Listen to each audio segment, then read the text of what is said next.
안녕하세요. 오늘은 호세아서에 대해서 살펴보도록 하겠습니다. 선지서 책들은 총 17권으로 구성되어 있습니다. 그중 첫 5권은 대선지서로, 그리고 나머지 12권은 소선지서로 구분이 됩니다. 12권의 소선지서는 두 시대를 배경으로 하고 있습니다. 호세아, 아모스, 오바댜, 요나, 미가, 나훔, 하박국, 스바냐, 이렇게 8개의 소선지서 책들은 바벨론 포로 이전에 기록이 되었고, 학개, 스가랴, 그리고 말라기, 이렇게 3개의 소선지서 책들은 포로기 이후에 기록이 되었습니다.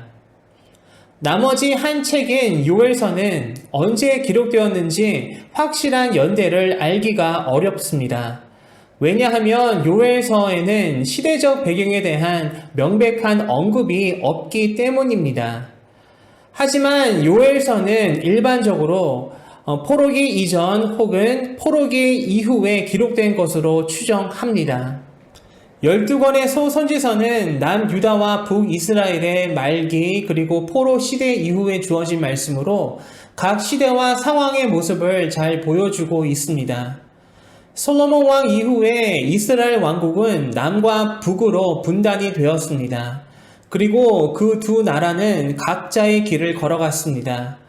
하나님의 언약 안에서 다윗의 혈통을 계속 이어간 남유다와는 달리 북이스라엘은 왕조가 여러 차례 바뀌는 등 남유다와는 다른 모습의 길을 걸어가고 있었습니다. 북이스라엘에는 총 19명의 왕들이 나라를 다스렸는데 그 모든 왕들 중 선한 왕은 단 한 명도 없었습니다. 북이스라엘은 분단의 시작부터 하나님께 불순종했고 우상의 길로 빠져들기 시작했습니다. 북이스라엘이 하나님을 멀리하고 악한 길로 나아갔지만 하나님께서는 그 백성을 포기하지 않으셨습니다. 그래서 엘리야, 엘리사 등 여러 선지자들을 보내셔서 그 백성이 죄에서 돌이키기를 간절히 바라셨습니다. 이렇게 북이스라엘이 점점 타락해 가고 있었을 때에 호세아 선지자는 하나님의 부르심을 받아 그 백성들 속에서 사역하며 하나님의 말씀을 전하기 시작합니다. 호세아 선지자가 활동하던 지역은 북이스라엘이었습니다. 호세아 선지자는 북이스라엘의 마지막 때에 부르심을 받아 사역을 했고 아수르의 침공으로 나라가 멸망할 때까지 활동한 선지자였습니다. 호세아 선지자가 사역을 시작했을 때 북이스라엘을 다스리던 왕은 여로보암 2세였고 당시 나라는 일시적으로 정치적, 경제적 번영을 누리고 있었는데 아수르가 당시 초강대국으로 부강하기 시작하면서 북이스라엘은 점차 쇠퇴하기 시작했습니다. 이러한 쇠퇴의 길을 걸어가면서 북이스라엘의 영적 상태는 매우 좋지 않았습니다. 영적으로 병들어가고 있었습니다. 도덕적으로 부패하고 영적 간음으로 그 백성들은 죄의 늪에 깊게 빠져 있었습니다. 이러한 멸망의 길로 가고 있던 북이스라엘을 향해 하나님께서는 호세아 선지자를 통해 메시지를 전하셨던 것입니다.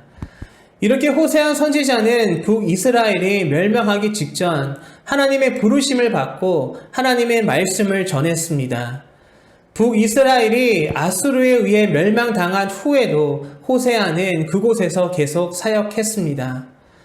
호세아 선지자를 통해 메시지를 전하실 때에 하나님께서는 조금 특이한 방법을 사용하셨습니다. 하나님께서는 호세아 선지자의 삶을 통해서 메시지를 전하셨습니다. 하나님께서는 호세아 선지자에게 음란한 여인과 결혼할 것을 명령하셨습니다. 그리고 음란한 여인과의 불행한 결혼 생활을 통해서 북이스라엘을 향한 하나님의 메시지가 전해집니다. 호세아 선지자는 하나님의 명령에 따라 고멜이라는 음란한 여인과 결혼을 하여 자녀들까지 두게 되었는데 고멜은 옛 습성을 버리지 못하고 자신의 남편인 호세아를 버리고 다른 남자에게 갔습니다. 그리고 호세아는 그렇게 집을 나가 결국 노예 신세가 된 고멜을 찾아 그녀를 용서하고 대신 값을 지불하고 다시 집으로 데려오게 됩니다. 이러한 호세아 선지자의 불행하고 비극적인 결혼 생활은 하나님과 북이스라엘 백성들의 관계와 같았음을 보여줍니다. 남편을 버리고 다시 음행을 저지른 고멜의 모습이 우상에게 눈을 돌리며 하나님을 떠나버린 북이스라엘 백성의 모습과 같음을 보여줍니다. 이렇게 하나님께서는 음란한 여인 고멜을 영적 간음을 저지르고 있는 북이스라엘 백성에 비유하고 있습니다. 호세아는 음란한 여인 고멜과 결혼하여 자녀 셋을 낳았는데 그 세 자녀들의 이름은 다음과 같은 의미를 가지고 있었습니다. 하나님이 흩으신다, 긍휼히 여김을 받지 못하는 자, 그리고 내 백성이 아니다. 그러한 자녀들의 이름은 앞으로 북이스라엘에 임할 하나님의 징계와 심판을 상징하고 있었습니다. 하나님께서는 이스라엘 백성을 무척 사랑하셨는데 그 백성은 하나님을 멀리하고 다른 헛된 우상들을 섬기며 거룩함과 정결함을 잃었습니다. 또한 북이스라엘은 하나님을 의지하지 않고 주변 국가들을 바라보며 의지했습니다. 하나님께 제사를 드리고 하나님의 이름을 부르며 하나님을 섬기는 듯 보였으나 그 속에는 진실함이 없었습니다. 그 백성들은 하나님을 잘 알지 못했습니다. 하나님의 거룩한 백성으로서의 모습이 전혀 없었습니다. 당시 북이스라엘은 우상에 아주 깊이 빠져 있었고 우상과 하나님을 동시에 섬기는 그릇된 혼합주의 신앙으로 변질되어 가고 있었습니다.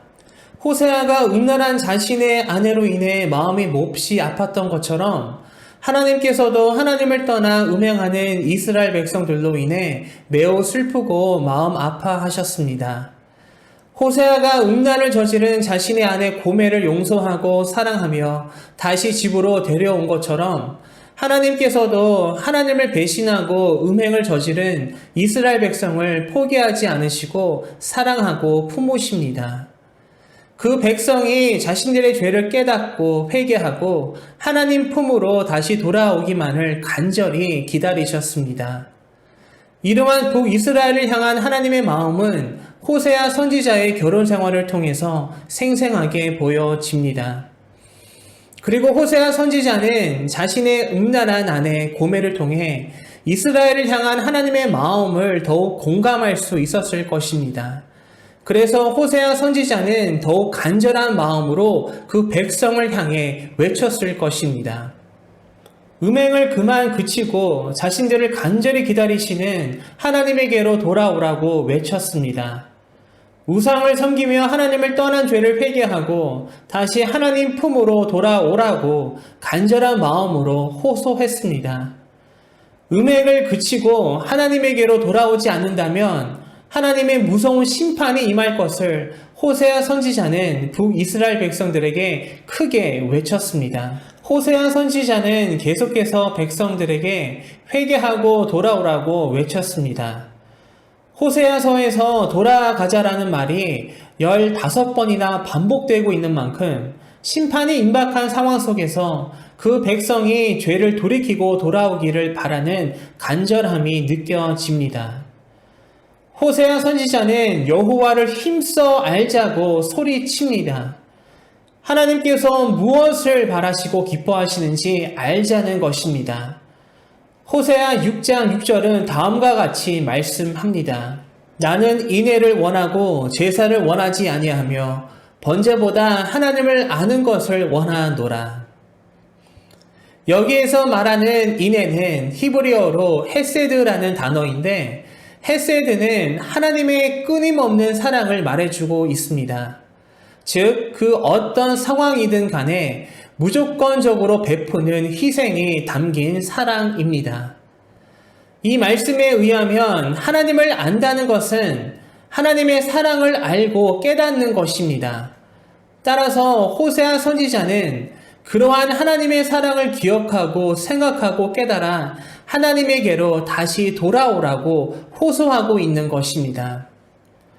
호세아서는 하나님을 배반하고 떠나간 북이스라엘의 죄와 그럼에도 불구하고 베풀어 주시는 하나님의 한량없는 사랑을 호세아와 고멜의 관계를 통해서 보여주고 있습니다. 이렇게 호세아서는 하나님과 이스라엘 백성들의 관계를 남녀 부부간의 관계에 비유하고 있고, 그러한 부부간의 신뢰를 깨트린 이스라엘 백성들을 매우 안타깝게 바라보시는 하나님의 마음을 바라보도록 합니다. 하나님을 떠난 그 백성이 다시 돌아오기만을 간절히 기다리시는 하나님의 그 간절한 마음을 공감하게 됩니다. 호세아서를 읽고 묵상하면서 우리 자신을 한번 돌아보기를 바랍니다. 혹시 우리도 우리의 신랑 되시는 주님을 멀리하고 세상에 한눈을 팔고 있지는 않는지 우리 자신을 돌아보기를 바랍니다. 그래서 세상을 향한 시선을 다시 주님께로 돌리고 주님께 고정시켜 주님과의 깊은 관계를 통해 주님의 사랑과 은혜를 경험하기를 바랍니다. 우리의 신랑 되시는 주님을 늘 사랑하며 늘 바라보며 늘 가까이 하는 여러분들 되시기를 소망합니다.